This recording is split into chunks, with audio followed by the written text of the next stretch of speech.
So now we'll be moving to the next step of completion process,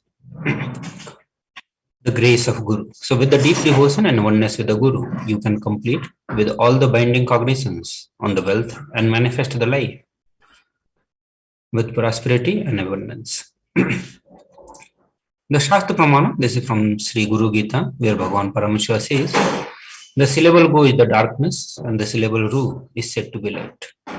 There is no doubt that the Guru is indeed the supreme knowledge that follows the darkness of ignorance. So here the darkness of ignorance means all the blinding cognitions, the blind spots that we carry about the wealth or in general about the life.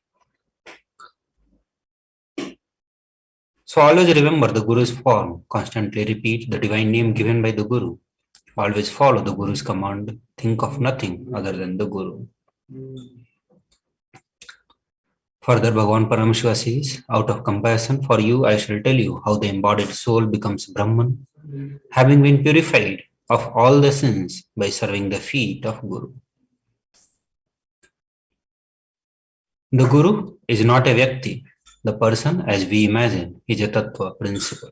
It is simply a physical representation of the divine.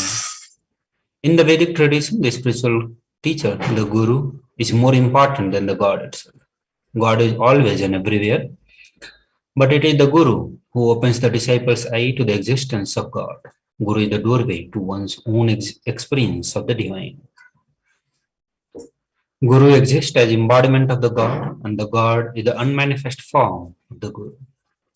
God is the state of Guru, Guru is the statement of the God.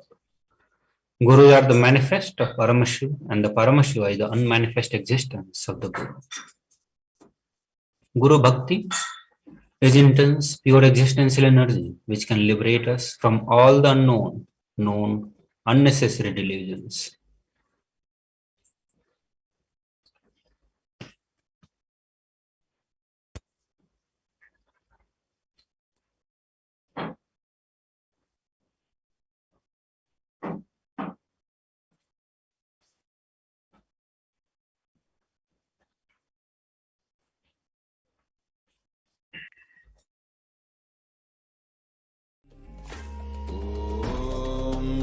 Nithyananda Paramashivoham. Om Nithyananda Paramashivoham. Om Nithyananda Paramashivoham. Om Nithyananda Paramashivoham. Om Nithyananda Paramashivoham. Om Nithyananda Paramashivoham. Om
केशवा नित्यनारायण गोविन्द माधवा नित्यनारायण गोविन्द केशवा नित्यनारायण गोविन्द माधवा नित्यनारायण गोविन्द केशवा नित्यनारायण गोविन्द माधवा नित्यनारायण गोविन्द केशवा हरे नित्या नित्यानन्दा हरे नित्या हरे हरे हरे नित्या नित्यानन्दा हरे नित्या हरे हरे हरे नित्या नित्यानन्दा हरे नित्या हरे हरे हरे नित्या नित्यानन्दा हरे नित्या हरे हरे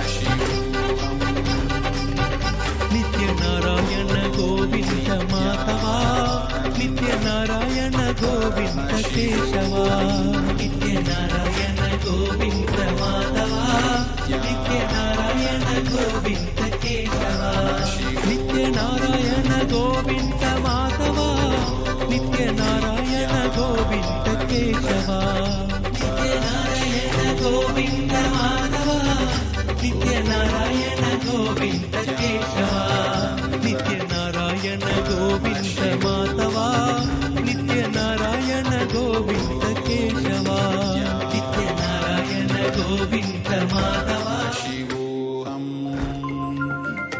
ॐ नित्यानन्द परमशिवोऽहम् ॐ Nityanand. So with this, we come to the end of this segment of Bhava Samadhi Darshan. We'll move moving to the next segment after a short break.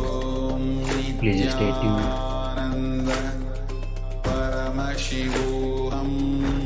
Greater signs of life can be realized with a greater ability to visualize.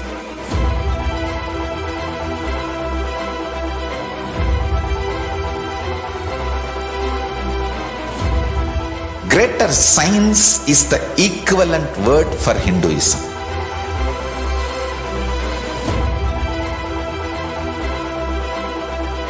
When you understand the greater science of life, greater courage, more possibility, more fearlessness, more joy, more bliss.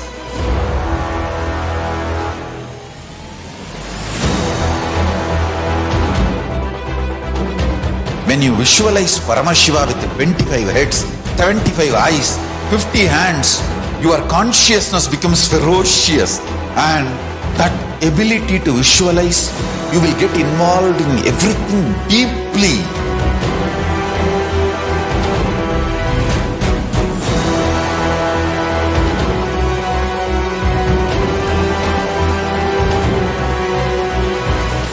Involved people are the most delicious, most sweet, most beautiful, most juiciest beings of planet Earth.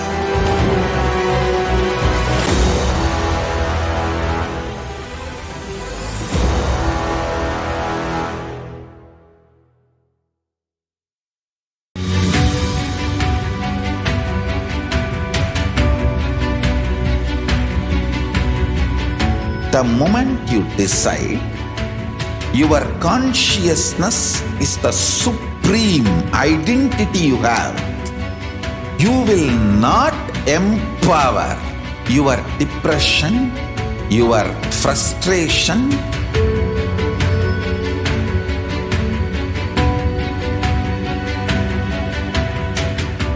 deal your problems, whether it is simple headache or depression or the worst suicidal patterns or life negativity Only through consciousness. Don't go for any other solution.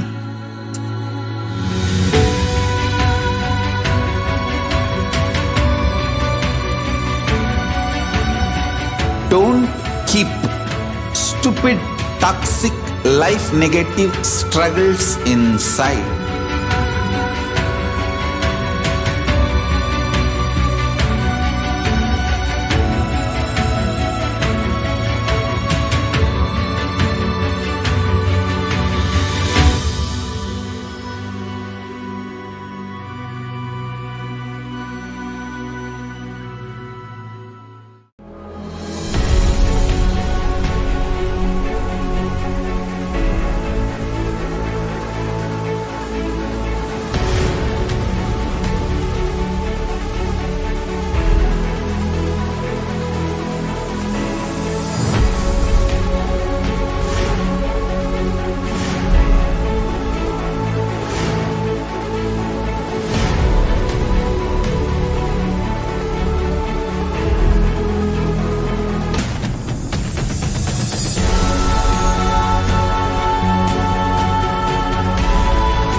Just be alive for next 3 years. Don't die within next 3 years. I guarantee you, I will reach you wherever you are.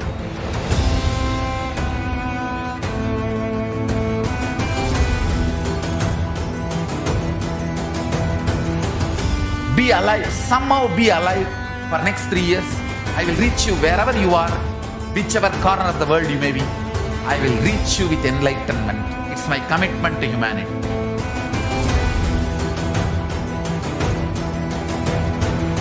I'm going to empower, enlighten each and every one of you with the fuel and energy of the parallel universe.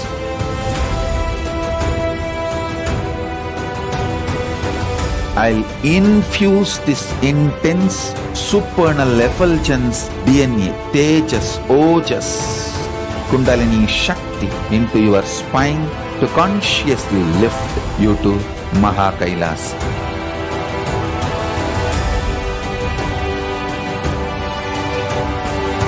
It is irreversible permanent enlightenment, irreversible power manifestation, irreversible permanent empowerment.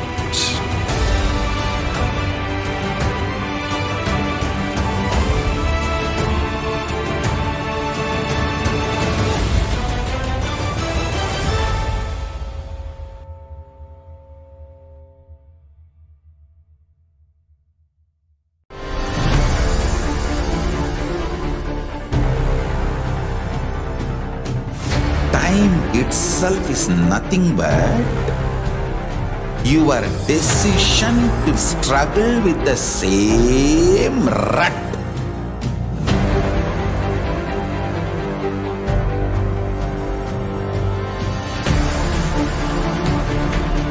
Your decision to struggle with the same rut is time, Kala.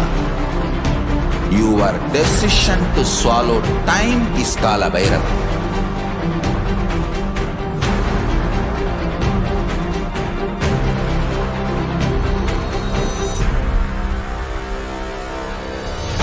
Stand. Be a conscious woman or man. Be conscious being.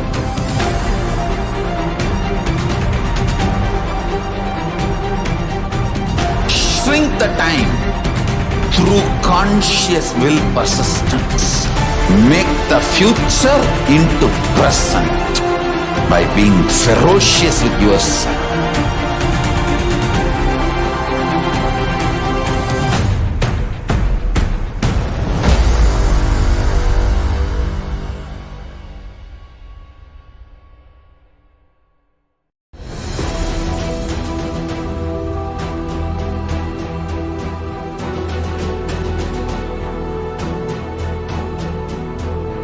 Your consciousness as power at this moment to swallow, digest, clean up all negativity and all toxins.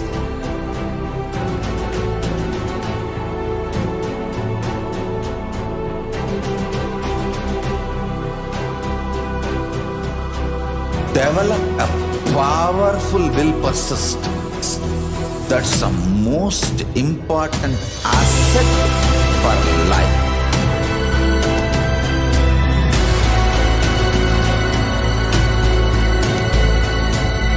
I am not giving you some life positive blah blah.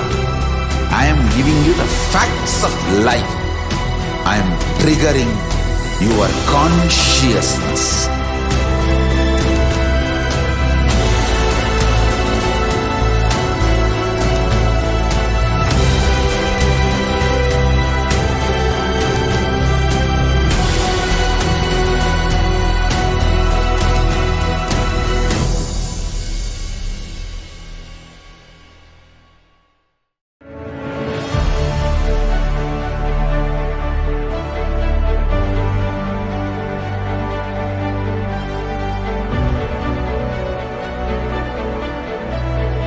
I am your Guru. I will make you enlightened. It's my commitment.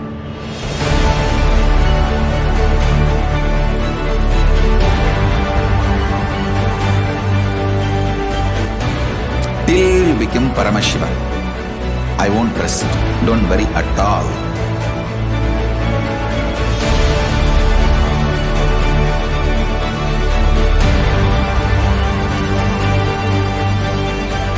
To all my disciples, I give you this as a boon.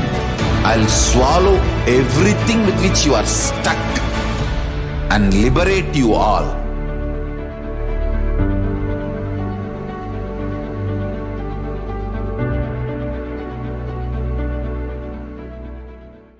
Greater signs of life can be realized with a greater ability to visualize.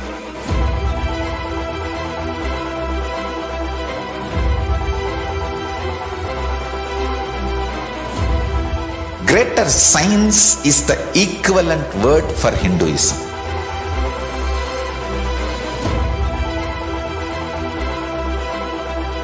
When you understand the greater science of life, greater courage, more possibility, more fearlessness, more joy, more bliss.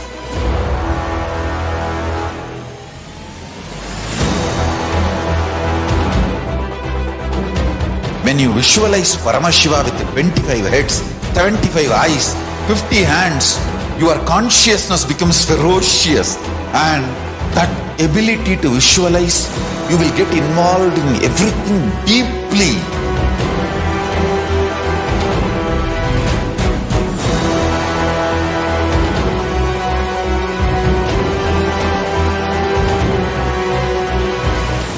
Involved people are... Nithyananda everyone. Welcome back to the Bhava Samadhi Darshan. So now we'll be looking into the various offerings unto the Lord Venkateshwara. The first offering is Nilu Thopidi. So there is a beautiful tradition in the Tirumala Tirupati temple where devotees of Bhagavan Venkateshwara offer whatever they have. It could be money, gold, jewels, or whatever, in the hundial as an offering of their incompletions and the karmas at the feet of Lord Venkateshwara. Supreme Pontiff of Hinduism, Bhagavan Nithyananda Paramashivam has opened the opportunity for thousands of devotees to offer and be relieved from Thopiri, as directly Supreme Pontiff of Hinduism will be gracing us in the Venkateshwara Bhava Samadhi Darshan and accepting our offerings, liberating us from the karmas and the incompletions. The procedures to offer Niluvu Thopiri. So you have to dress yourself as Bhagavan Venkateshwara by adorning yourself with all the gold, silver and other jewels that you have. After the Bhava Samadhi Darshan, spread out a clean piece of cloth in front of Swamiji's Atmamurti. Now from the space of abundance, remove all the jewels that you want to offer to Bhagavan Venkateshwara and place them one by one in an organized manner on the cloth. Take one photo of all the jewels neatly arranged in the cloth and upload in the form mentioned in the next slide. So once we have taken the photo of all the jewels and uploaded them in the form, put them together in the cloth and tie the cloth with the 3 knots securely. Place the cloth with the jewels in your puja room locker safely and do not touch them after this. So as once the 3 knots are put, it contains all your karmas. Immediately ship the offering to the mentioned address. Photograph the Niluvu Thopiri offering with the details of quantity, weight and item, material type and a brief description. Tie the offering in a cloth and place it in front of Swamiji's photo. So as soon as the darshan is complete, you can courier it to the temple address that is given below. And you can add the slip details on this form, tiny.cc/offerings-shipping-list. So if the offering is equivalent value in the cash, you can make the offering at this given link, gateway.nityanandeshwarahindutemple.org/NHTLA. So in this offering, you can offer any of the gold jewelry, precious gems, currency to Bhagavan Venkateshwara. Offering the Niluvu Thopiri removes all the karmas of the lifetime. As by dropping the various attachment, we surrender ourselves at the feet of Bhagavan Venkateshwara. The next offering is Sankalpa offering, the offering of conscious resolution. So this offering cost $1.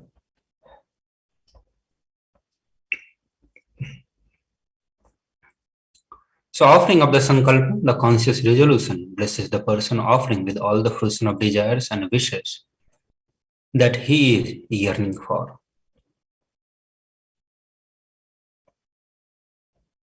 The next is Swarna Ashtotra Kasu, the pure gold coin with one of the 108 sacred names of Srivari, Lord Venkateshwara. This offering, you can make this offering by paying $75 or 151 or 251 US dollar.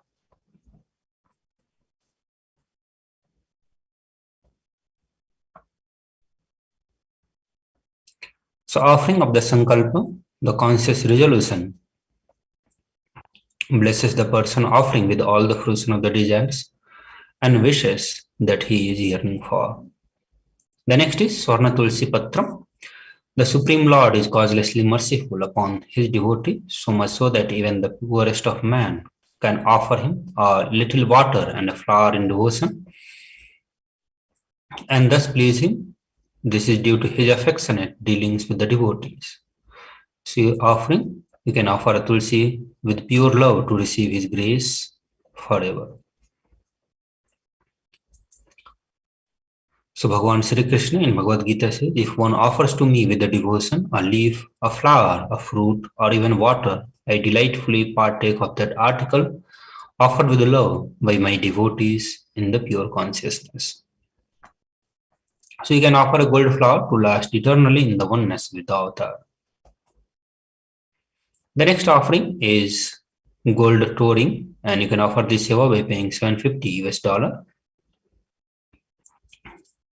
The offering of Abharnas to Lord Mahavishnu, the jingling anklets on the feet of Vishnu, Abharna for ankles, two rings on his feet, bracelet on his arms, and the Abharna on his waist. So you can offer the touring for Lord Venkateshwara to receive his blessings for a longevity and prosperous life. The next offering is Pratyaksha Pada Puja. You can offer the seva by paying $1,080.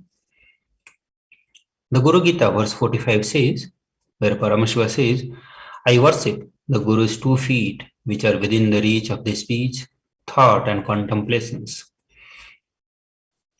and which have different lusters, white and red, representing Shiva and the Shakti.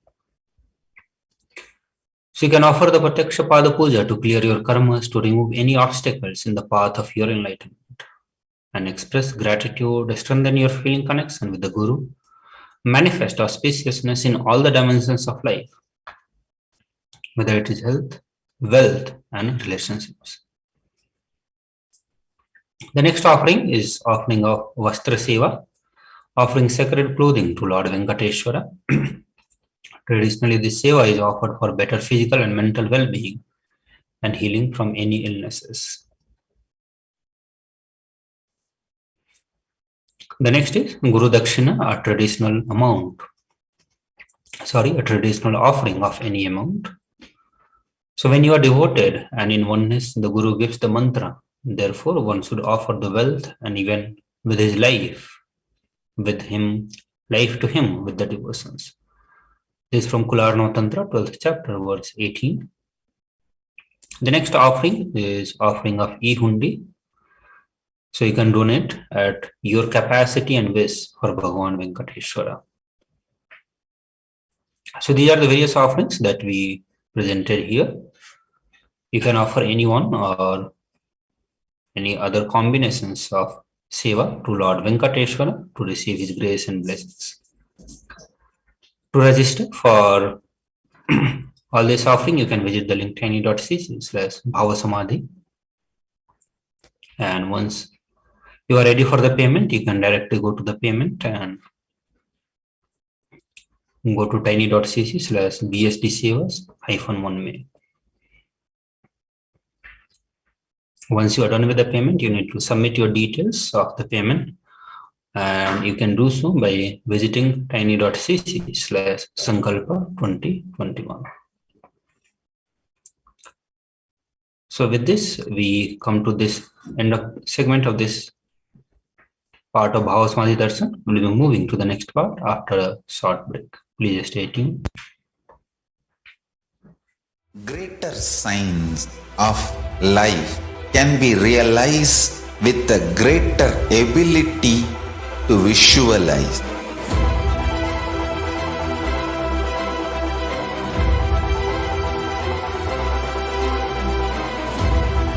Greater science is the equivalent word for Hinduism.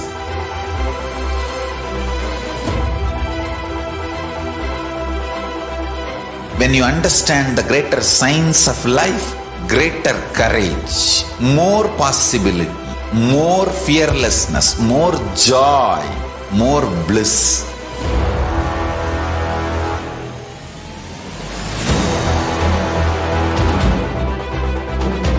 When you visualize Paramashiva with 25 heads, 75 eyes, 50 hands, your consciousness becomes ferocious, and that ability to visualize, you will get involved in everything deeply.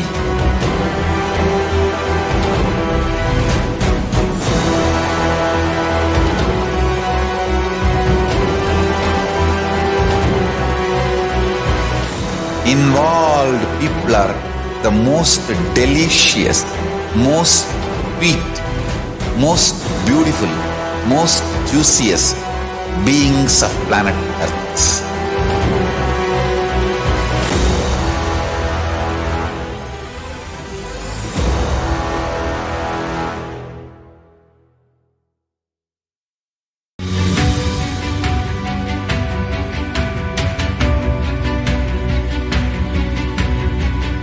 The moment you decide, your consciousness is the supreme identity you have. You will not empower your depression, your frustration,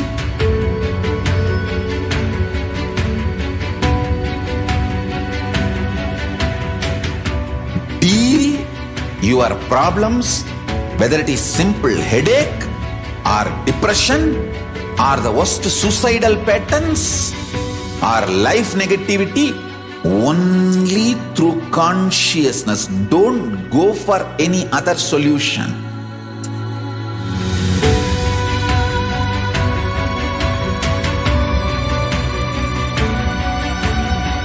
Don't keep stupid, toxic, life negative struggles inside.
Just be alive for next 3 years. Don't die within next 3 years. I guarantee you, I will reach you wherever you are.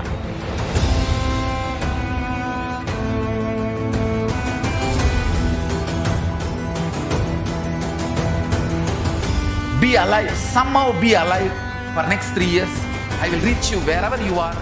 Paramashivoham. Om Nithyananda Paramashivoham. Om Nithyananda Paramashivoham. Om Nithyananda Paramashivoham. Om Nithyananda Paramashivoham. Om Nithyananda Paramashivoham. First, use few basic things. Om Nithyananda Wealth is not something outside from you. It is the extension of what is you. Please understand. You go on accumulating something in your life. If you are conscious, organized, you accumulate wealth. Otherwise, you accumulate poverty. But you go on accumulating something. Please understand, you cannot be in between. You can't say, no, neither I am progressing, nor I am losing. No. Either you are progressing or you are losing. Means, either you accumulate wealth or you accumulate poverty. Accumulation is your life.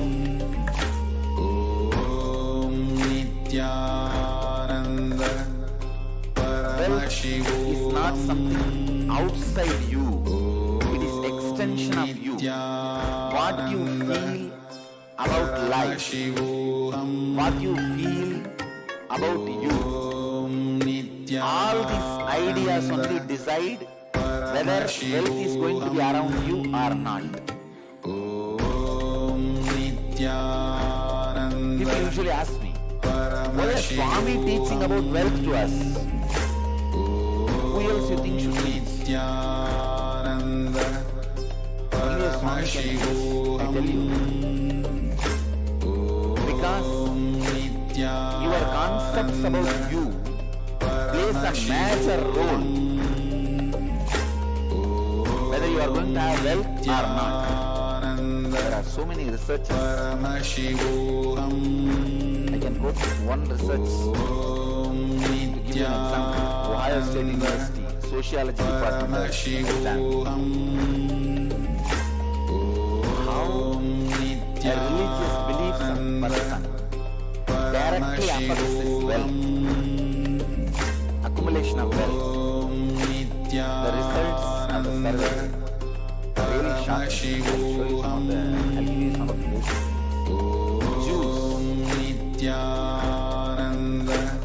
Jews accumulate assets such as home, stock, bonds in a very young age. But only 3% of Protestants accumulate. There are so many things. The asset poor, Jews are only 1%, but Protestants are 15%.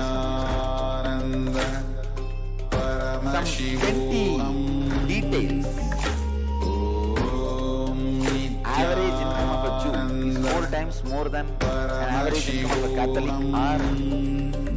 or a Protestant. All these are really shocking. When you dig deep, the belief system you have about you plays a major role in your hard working, creativity, saving and all that. One more thing. Unfortunately, this university has not done study on Hindus, on India. Whether on India or even in the US Hindus, they have not done study. I want all of you to know, Hindus in US are the richest ethnic group, richer than Jews. Richer than Jews. Please understand, 10% of the US tax is paid by 1% of Indians. Indian population, Hindu population in US is only 1% of US population. But America's 10% tax is paid by Hindus. The richest ethnic community. The whole US medicine field is in the hands of Venkateshwara. The whole hospitality industry is in the hands of Swaminarayan. Hotel, motel, patel. And all doctors. You should know that whole medical industry in US is in the hands of Telugu, Andhra people. Not just doctors. Doctor number is very small only. But the pharmaceutical companies, we have two major beliefs which makes us constantly save. One, you need to leave wealth for your generations. Only then they will give you shraddha after you die. Only then you will live happily in the Pitruloka. Please understand, a normal American, if you talk to an average American, he will tell, my last check should bounce. Only we have the concept of leaving wealth for the next generation. But here if you see, and one more thing, during this global recession, 9 out of 10 Americans, means 90% of Americans were in depression. Please understand? needed to be clinically treated because of the global recession. In India, 7 out of 10, 70% of Indians do not even know something called global recession is going on. Because we have a 3-tier economy. Only 1 tier is known to government. Really, we have 3-tier economy. 1 tier only is accounted economy of India. All accounted, unaccounted, whatever the prediction you have about unaccounted, everything is only 1 tier. The 2nd tier is the cash which flows with men, which is unaccounted. In real estate, so many business. 3rd is the women who has money which is in the hands of women, gold money which is in the hands of women, not even known to husband. He doesn't, even husband doesn't know. Where is the government to know?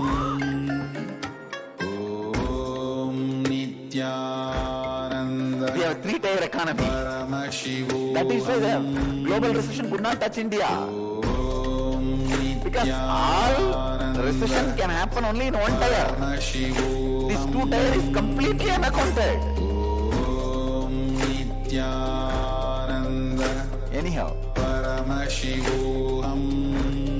I can give you so many insights on how belief system directly affects the way you live as rich or poor.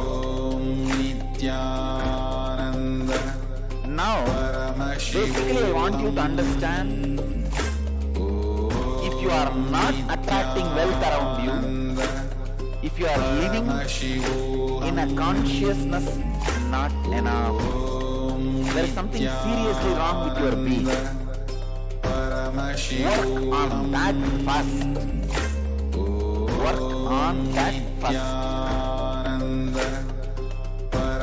Please understand. Work on that first. Altering the understandings you have about wealth is a very important thing you need for creating and celebrating wealth.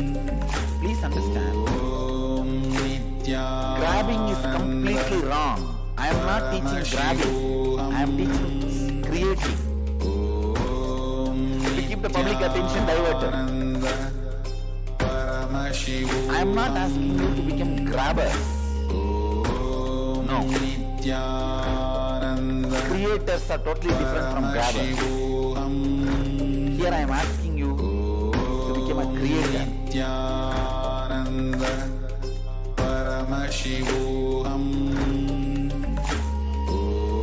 Wealth is not just money and gold alone. It is the space in which you feel abundance.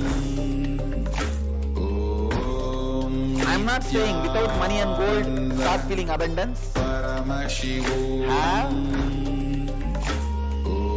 enough and have the space enough. Both. Have enough, have the space enough. Have both. Unfortunately, either you try to just have the space enough or have enough, and you are stuck. Having enough and having the space enough.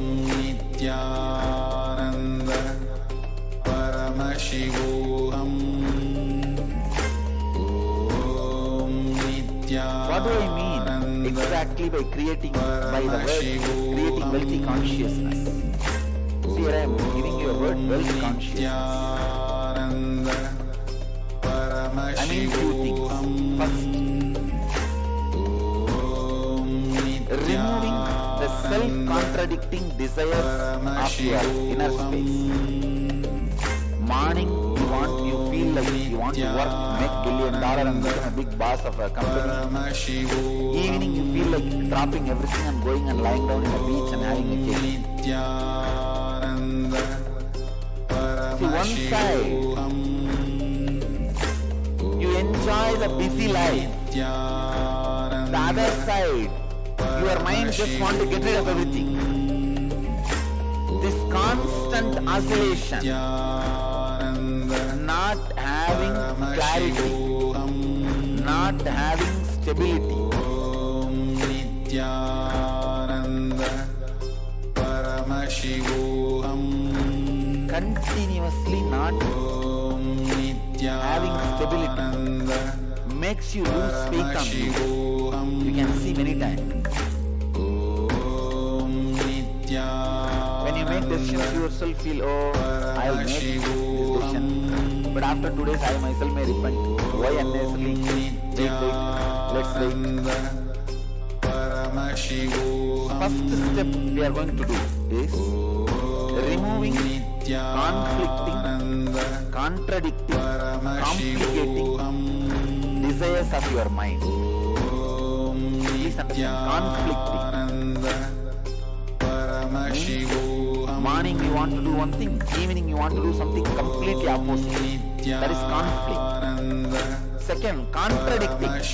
Even in one statement you contradict yourself.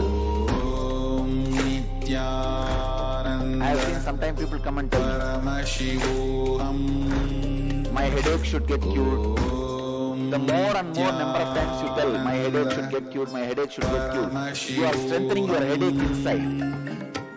Because any word repeated more and more number of times inside is going to become strong inside.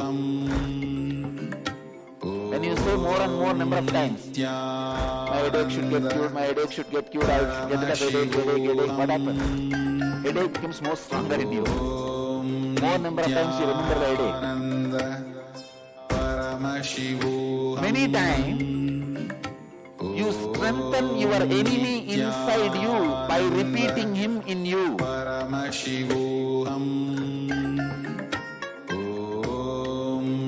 Understand? This is only contradiction.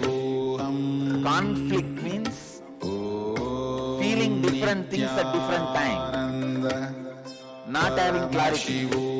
Contradiction means at the same time giving life to both energies. Like you heard the story of Vali. Vali had a boon. Whoever stands in front of him, he will have half of their power. Same way, when you say I should get rid of my headache, you already gave half power to headache. Instead, you should be repeating the word I should become healthy. Even the words you utter inside, the visualizations you have inside, and manifest. the verbalizations you have inside should be in tune, in positive tone, not be self-contradicting. If you constantly say, I should be out of poverty, you are strengthening poverty by constantly remembering it. These are the contradicting desires. Third, complication. Complication means you don't even know why you are doing it. You just complicate things. Further, I don't need to give any example. You just look from your morning. You will have at least 2 examples. You just complicate things. You know, if you talk to your spouse about this problem now, it will be solved. But you think, why should I talk to him? Let him first smile at me. That is the hurry now. I'll talk day after tomorrow. Complicating things which can be easily sorted out.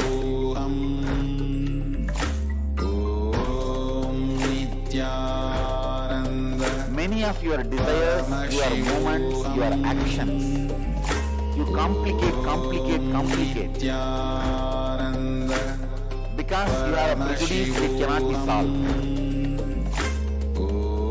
All of you understand? How you relate with yourself.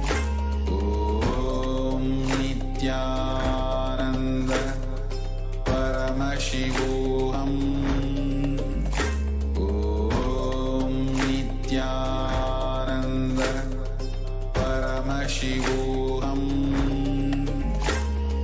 Conflicting, contradicting, complicating the desires.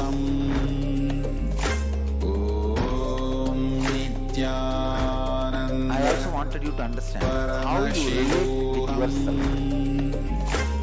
In 2 ways you yourself. First, the lower identity or the lower ideas you carry about you, or the higher identity, higher ideas you carry about you. If I have to give an example, very small things sometimes you feel, no, I cannot walk 3 floors and go to my office. So I don't want the job. Sometimes very small things you complicate it so much and you really believe it is a big problem. I am giving you one example, but look inside, you will see hundreds of examples where such a small thing, because of the lower ideas you carry about you, and same way sometimes you carry very high ideas about you, and very difficult things, very difficult for others, you finish it so easily because the ideas you carry about you. Now first I want you to work, I'll give you a small exercise to work on the ideas you carry about you, so that I lead you to the next level of conflicting, contradicting, complicating desires. You felt very low and unhappy. Describe the incident and write down the experience you had about yourself. Contemplate and write down the lowest ideas you carry about you. I am not capable, I am not good enough, I am a failure, whatever you are carrying. Second, recollect the first incident in your life when you had the first idea about money. What were your first thoughts and engrams about money? Third, scan your whole life and identify if you had incidents in your life where you are left incomplete in aspect of money. Means feeling unfulfilled because of money. Write down the wounds that got created in you and in your relationships because of money. Answer these 3 questions. I'll make you understand conflicting, contradicting, complicating desires, and how the higher identity, lower identity you carry. It's almost like a bypass surgery. Please, I'll give you the example. Right, when I say write down any wounds that got created in you in your relationship because of money. Somebody asked you money, you did not give, and the relationship is broken. Or you gave money to somebody and they did not return it, the relationship is broken. Or you asked money, they did not give, and the relationship is broken. Mention all those, record all that. Then I will give you the deeper insights.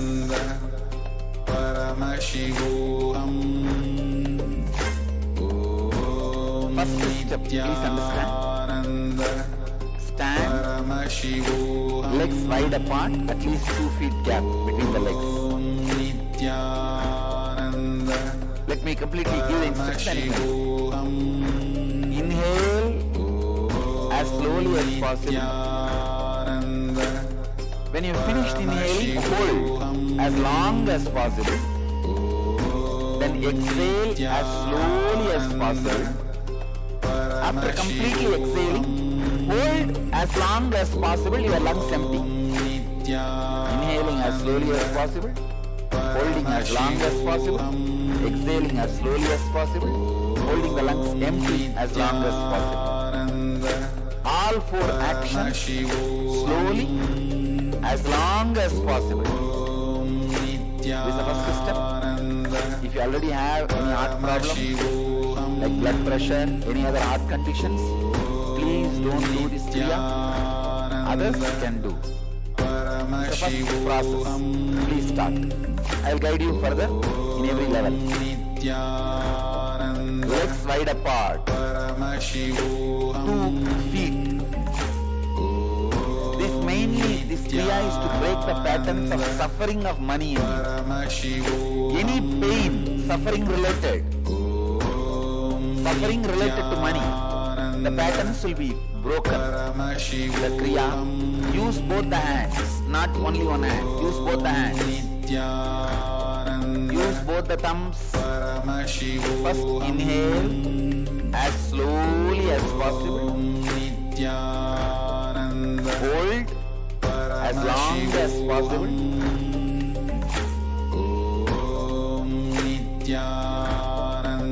Exhale as slowly as possible. Hold the lungs empty without inhaling as long as possible. Do this continuously. Repeat the same cycle continuously. Intensely evacuate. Let the energy fill you all. Let all the conflicting, contradicting, complicating desire patterns be destroyed in you all. Let you all create wealthy consciousness, rich inner space. Bring your awareness to the breath. Relax completely in unclutched space. Not connecting the thoughts and emotions flowing in you and giving life to you is unclutched. Paramashivoham. Om Nithyananda Paramashivoham. Om Nithyananda Paramashivoham. Om Nithyananda Paramashivoham. Om Nithyananda Paramashivoham. Om Nithyananda Paramashivoham. Om Nithyananda Paramashivoham. Om Nithyananda Paramashivoham. Om Nithyananda Paramashivoham. Om Nithyananda Paramashivoham. Om Nithyananda. Nityanam everyone. So now we'll be entering into the preparations for the Bhava Samadhi Darshan of Lord Venkateshwara.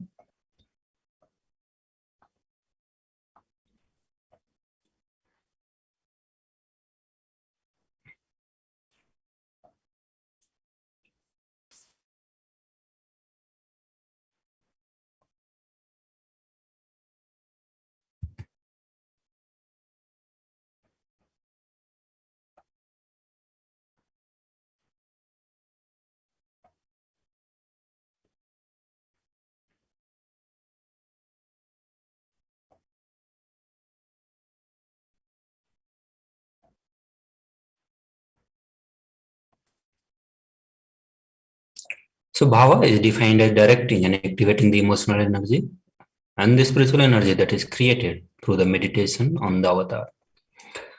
Bhava Samadhi Darshan is not an event in space and the time, rather darshan happens at the moment when we are lifted out of the space and time. During Bhava Samadhi Darshan, our neurons mirror that of an incarnation.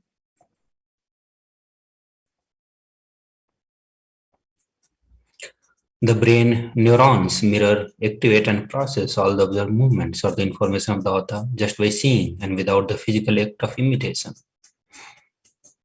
That is, our entire body silently and without movement recreates what is happening distances far away, experiencing the superconscious energy radiated by the avatar. The science of Bhava Samadhi Darshan knows no distance of phenomenon.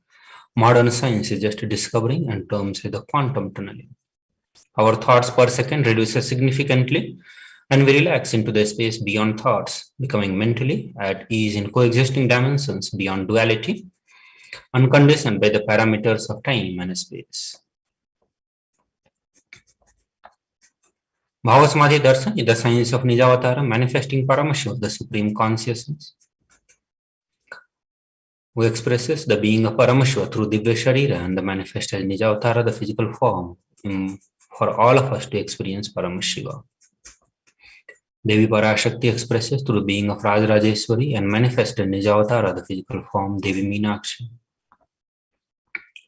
Bhagavan Paramashiva expresses through the being of Subramanya and manifested Nijavatara, the physical form, Bhagavan Muruga.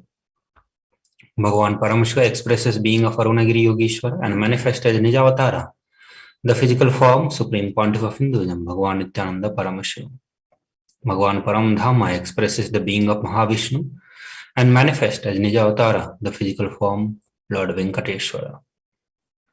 The Archavatara reflects the consciousness and manifestation of the superconscious energy, but the human beings are not mature enough to receive the higher level experiences from the Archavatara directly.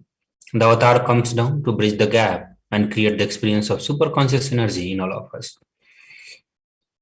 When we have the Bhava Samadhi Darshans of the Nijavatara manifesting the beings of various dimensions of Paramashiva, the auspicious components and the powerfulness of those dimensions of Paramashiva are awakened in us.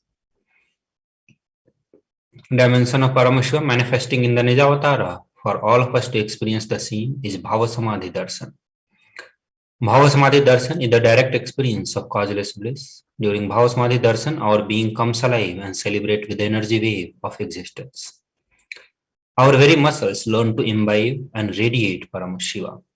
Bhava Samadhi Darshan is like a window to the infinite expanse of consciousness, allowing us to glimpse the formless in a way that we can understand. Even without much effort from our side, our very biomemory awakens to the space of Paramashiva, the ultimate consciousness, during the Bhava Samadhi Darshan. To have the glimpse of having darshan of an avatar cleanses the karma of lifetime and creates a deep and lasting transformation in us. So through the gratitude meditation, we are going to be awakening the gratitude in us. Gratitude enables the reflection of consciousness on all levels: physical, psychological, and ultimately the conscious level. Darshan meditation as a preparation helps us to fall into the space of gratitude. And it is during that time we drop conscious resolution, the Satya Sankalpa of anything we want or need in our life. Be ready to reflect the consciousness of Paramashiva. That is all you need to manifest the best for your life and the life of people around you. So even if the mandala enters into our system 3 times, we will manifest powers and the powerful cognitions. So the context which you need to hold during the meditation or to receive the darshan, the context is, I know you are the source of everything. You are everything and you are in the embodied form of the Supreme Pontiff of Hinduism, Bhagavan Nithyananda Paramashivam. And you are in this body. You are the source for both. Let me connect with you. Let you reveal yourself to me. Let me be in the Bhava Samadhi of you.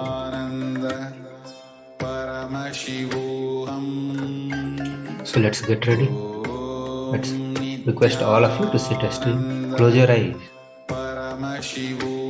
And remember this context. Make this declaration that I know you are the source of everything.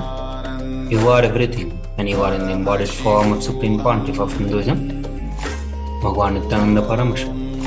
And you are in this body. You are the source for both. Let me connect with you. Let you reveal yourself to me. Let me be in the Bhava Samadhi of you.